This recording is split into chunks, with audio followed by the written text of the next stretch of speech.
Chandail et Chignon, le podcast d'une médiathèque de Saint-Médard-en-Val. Clémence Jolivet a 36 ans. Elle est chercheure en fibre optique et laser, docteur en sciences physiques à l'Université Central Florida, entreprise Cohérent. Elle nous parle de son métier. Avant de l'écouter, voici une annonce de notre partenaire et sponsor.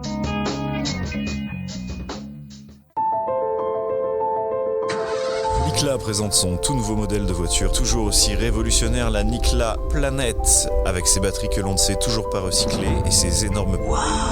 Elle vous permettra de rouler, mais aussi de polluer et niquer la planète, mais avec bonne conscience. Et ça change tout. Surtout si vous avez des sous, beaucoup de sous.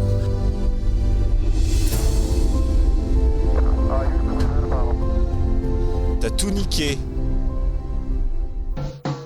2 ou 3 choses que vous aimez et que vous n'aimez pas. J'aime les voyages, le foie gras et le rugby. Et je n'aime pas les embouteillages, les emmerdeurs et la noix de coco.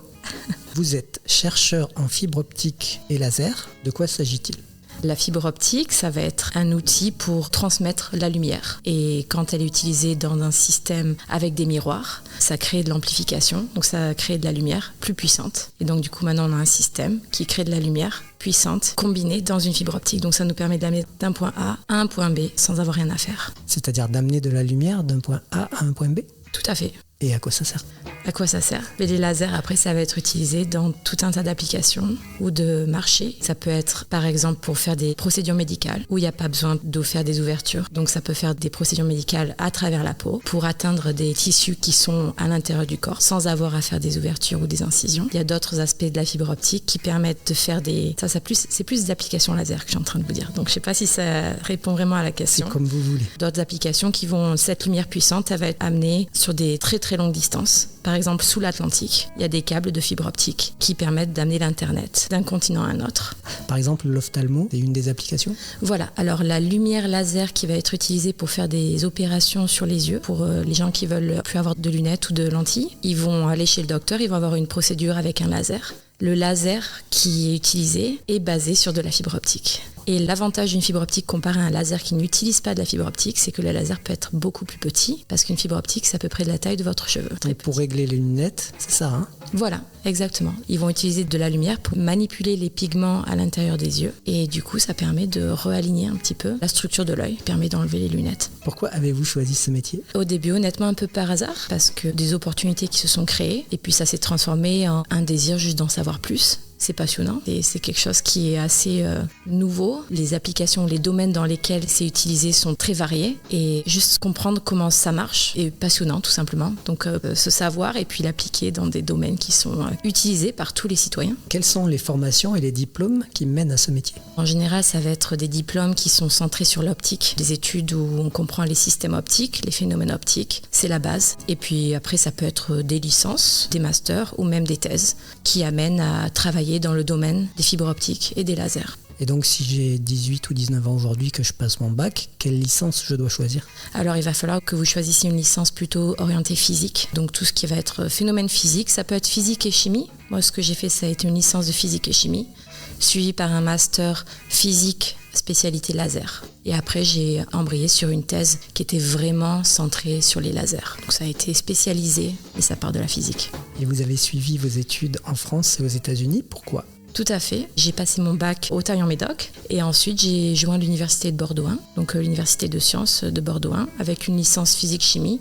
Et durant le master, qui était aussi à l'université de Bordeaux 1, il y a eu une opportunité pour un programme d'échange à l'international. Et il s'est trouvé que c'était un programme d'échange avec une université en Floride qui a un programme basé sur les lasers. Donc comme c'était un master physique, il y avait d'autres possibilités d'échange à l'international. Et la Floride, ça m'a plu. Donc je me suis dit pourquoi pas. Au début, je croyais que j'allais à Miami, puis je me suis retrouvée à Orlando. Quelles sont les différences entre les universités françaises et américaine ? Ça, c'est une très bonne question. Je suis rentrée à l'université américaine vraiment à partir de la thèse. Et les différences vont être basées sur, principalement, quand on est dans une thèse, dans une université américaine, il y a beaucoup de moyens. Il y a beaucoup de financements qui viennent ou du gouvernement pour des activités qui sont reliées à la défense ou des entreprises qui vont financer les travaux de recherche par les universités. Donc il y a énormément de moyens, ça veut dire qu'il y a énormément d'équipements, il y a beaucoup d'autres étudiants, les locaux sont très espacés et il y a des fonds dans l'université française, mais les travaux de recherche vont souvent être un peu plus théoriques parce il y a moins d'apport des entreprises et donc la recherche américaine devient un peu plus pratique. C'est-à-dire quand on fait une thèse aux États-Unis, on se retrouve souvent à travailler dans une entreprise. Quand on fait une thèse en France, on se retrouve souvent à continuer des recherches supérieures dans des laboratoires de recherche. Ça va être un peu différent. Bibliothécaire, spécialiste en rien, Ou presque. intéressé partout. Plus ou moins. Chandail et Chignon, le podcast vraiment très intéressant. Hallucinant. C'est possible ça?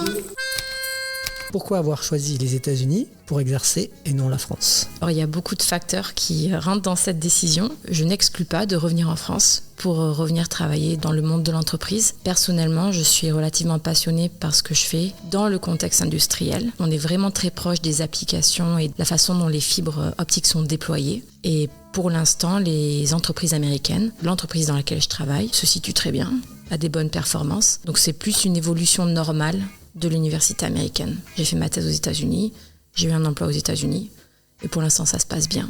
Mais je reste bien connectée au système français. On a plein de clients qui sont des entreprises françaises qui achètent nos produits, donc c'est très international et je n'exclus pas de rentrer en France. Parmi un de ses clients par exemple? Tout à fait. Sur les réseaux professionnels du coup qui sont créés, j'ai beaucoup de contacts qui sont en France. J'ai d'ailleurs eu des offres d'emploi pour revenir, mais pour l'instant c'est plutôt à Brest et bon, si je reviens, je pense que je resterai à Bordeaux. Les filières scientifiques sont généralement réputées plutôt masculines. Est-ce le cas dans votre spécialité? Tout à fait. On est sur du 95-98% de personnel masculin dans la filière. Donc ça va être très représenté. Je dirais dans les 5 dernières années, il y a beaucoup aux États-Unis.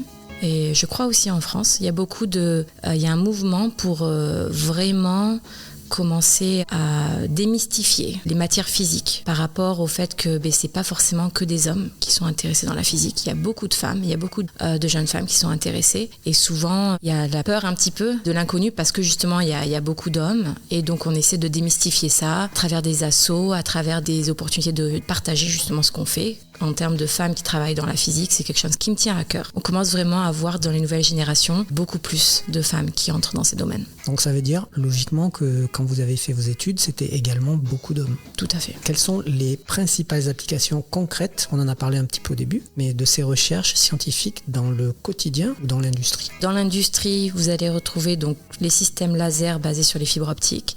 Ça va être aussi utilisé pour faire des découpes de métallurgie, par exemple. Tout ce qui est métallurgie, grosses pièces de métal, l'industrie automobile, par exemple, ça va être basé sur les robots qu'on voit à la télé pour faire des découpes de métal. Tout ça, c'est des lasers.